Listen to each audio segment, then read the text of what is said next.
चक्क प्रतापने सचिनला धक्के मारून घराबाहेर काढलंय। श्री स्वामी समर्थ प्रेक्षकांनो, आता चक्क महिपत नागराजच्या तावडीतून कायमचा सुटलेला असतो व त्याने नागराजला फोन केलेला असतो। तो म्हणतो, नाग कसला गांडूळ आहेस तू, गांडूळ।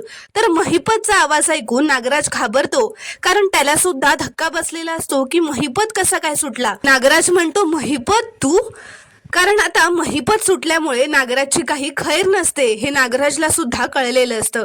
महिपत म्हणतो, हो 113% महिपत बोलतोय। तर इथे दुसरीकडे कल्पनाने अर्जुनला फोन केलेला असतो। अर्जुन म्हणतो, मम्मा तुझा आवाज असा का येतोय, काही झालंय का? तर कल्पना म्हणते, अर्जुन अरे आज परत सचिन आणि अस्मिताची वादावादी झालीये आणि अस्मिताची तब्येत खूप बिघडलीये।